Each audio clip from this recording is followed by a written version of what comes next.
ಇನ್ನು ಬೆಂಗಳೂರಿನಲ್ಲಿ ನವವಿವಾಹಿತೆ ಆತ್ಮಹತ್ಯೆಯನ್ನು ಮಾಡಿಕೊಂಡಿದ್ದಾರೆ. ಲವ್ ಮ್ಯಾರೇಜ್ ಆಗಿದ್ದಂತಹ 4 ತಿಂಗಳಿಗೆ ವಿವಾಹಿತೆ ಸೂಸೈಡ್ ಮಾಡಿಕೊಂಡಿರುವಂತದ್ದು.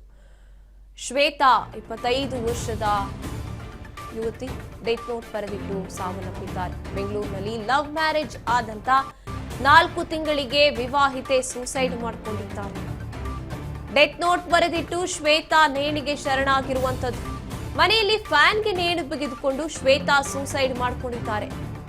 ಖಾಸಗಿ ಶಾಲೆಯಲ್ಲಿ ಶಿಕ್ಷಕಿಯಾಗಿ ಕೆಲಸ ಮಾಡ್ತಾ ಇದ್ದಾರೆ ಮೃತ ಶ್ವೇತಾ.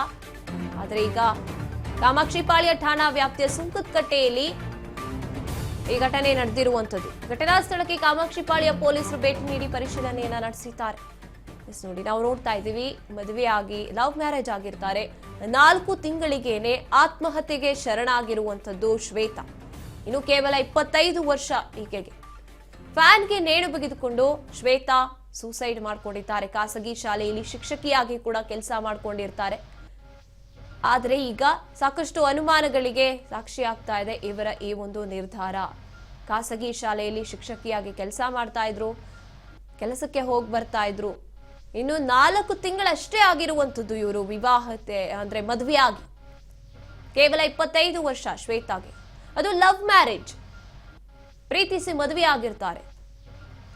ಸಾಕಷ್ಟು ಅನುಮಾನಗಳಿಗೆ ಕಾರಣ ಆಗ್ತಾ ಇದೆ ಇವರ ಈ ಒಂದು ನಿರ್ಧಾರ. ಸಾವು ಯಾಕೆ ಈ ರೀತಿಯಾಗಿ ಮಾಡ್ಕೊಂಡ್ರು? ಡೆತ್ ನೋಟ್ ಕೂಡ ಬರೆದಿಟ್ಟಿದ್ದಾರೆ. ಆ ಡೆತ್ ನೋಟ್ ನಲ್ಲಿ ಏನೆಲ್ಲ ಮಾಹಿತಿ ಇದೆ, ಯಾವ ಕಾರಣಕ್ಕೆ ಇವರು ಈ ನಿರ್ಧಾರ ಮಾಡ್ಕೊಂಡ್ರು ಅಂತ ಏನಾದ್ರೂ ಬರ್ತಿದ್ಯಾ? ಇದೆಲ್ಲವೂ ಕೂಡ ತನಿಖೆ ನಂತರದಲ್ಲಿ ಹೊರ ಬೀಳ್ಬೇಕಾಗಿದೆ.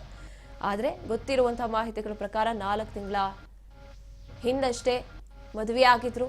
ಪ್ರೀತಿಸಿದವರ ಅವ್ರ ಜೊತೆಗೆ ಮದುವೆಯನ್ನ ಮಾಡ್ಕೊಂಡಿರ್ತಾರೆ, ಕೆಲ್ಸಕ್ಕೂ ಕೂಡ ಹೋಗಿ ಬರ್ತಾ ಇರ್ತಾರೆ. ಆದ್ರೆ ಈಗ ಮನೆಯಲ್ಲಿ ಫ್ಯಾನ್ಗೆ ನೇಣು ಬಿಗಿದುಕೊಂಡು ಆತ್ಮಹತ್ಯೆಗೆ ಶರಣಾಗಿರುವಂಥದ್ದು ಸಾಕಷ್ಟು ಅನುಮಾನಗಳಿಗೆ ಕಾರಣ ಆಗ್ತಾ ಇರುವಂಥದ್ದು. ಆದ್ರೆ ಡೆತ್ ನೋಟ್ ನಲ್ಲಿ ಕೂಡ ಯಾರ ಹೆಸರನ್ನಾದ್ರೂ ಉಲ್ಲೇಖ ಮಾಡಿದಾರಾ, ಯಾಕೆ ನಿರ್ಧಾರ ತಗೊಂಡ್ರು, ಅಥವಾ ಏನಾದ್ರೂ ಕಿರುಕುಳ ಏನಾದ್ರೂ ಇರ್ತಿತ್ತಾ ಪತಿಯ ಮನೆ ಕಡೆಯಿಂದ ಅಥವಾ ಪತಿ ಕಡೆಯಿಂದ? ಈ ರೀತಿಯಾಗಿ ಸಾಕಷ್ಟು ಅನುಮಾನಗಳು ಹುಟ್ಟಾಗುತ್ತೆ. ಅಥವಾ ಕೆಲಸಕ್ಕೆ ಹೋಗಿ ಬರ್ತಾ ಇದ್ದಂತಹ ಜಾಗದಲ್ಲಿ ಶಿಕ್ಷಕಿಯಾಗಿ ಕೆಲಸ ಮಾಡ್ಕೊಂಡಿರ್ತಾರೆ, ಇಲ್ಲೇನಾದ್ರೂ ಸಮಸ್ಯೆ ಉಂಟಾಗ್ತಾ ಇತ್ತಾ? ಈ ರೀತಿಯಾಗಿ ಸಾಕಷ್ಟು ಅನುಮಾನಗಳು ಇದೆ. ಕಾಮಾಕ್ಷಿಪಾಳ್ಯ ಪೊಲೀಸರು ಭೇಟಿ ನೀಡಿ ಪರಿಶೀಲನೆಯನ್ನ ನಡೆಸ್ತಾ ಇದ್ದಾರೆ, ತನಿಖೆಯನ್ನ ಕೂಡ ನಡೆಸ್ತಾರೆ. ಇನ್ನು ಡೆತ್ ನೋಟ್ ನಲ್ಲಿ ಯಾರ ಹೆಸರನ್ನಾದ್ರೂ ಅಥವಾ ಏನಾದ್ರೂ ಕಾರಣವನ್ನ ಉಲ್ಲೇಖ ಮಾಡಿದ್ದಾರಾ, ಇದೆಲ್ಲವನ್ನ ತನಿಖೆ ನಂತರದಲ್ಲಿ ಹೊರಹಾಕ್ತಾರೆ ಪೊಲೀಸರು. ಡೆತ್ ನೋಟ್ ಬರೆದಿಟ್ಟು ಸೂಸೈಡ್ಗೆ ಶರಣಾಗಿರುವಂಥದ್ದು.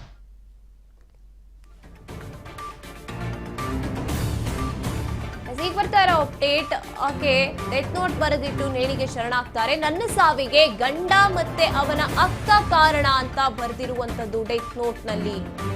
ಡೆತ್ ನೋಟ್ ನಲ್ಲಿ ಪತ್ನಿ ಶ್ವೇತಾ ಉಲ್ಲೇಖ ಮಾಡಿದ್ದಾರೆ. ಡೆತ್ ನೋಟ್ ನಲ್ಲಿ ನನ್ನ ಸಾವಿಗೆ ನನ್ನ ಗಂಡ ಮತ್ತೆ ಅವನ ಅಕ್ಕ ಕಾರಣ ಅಂತ.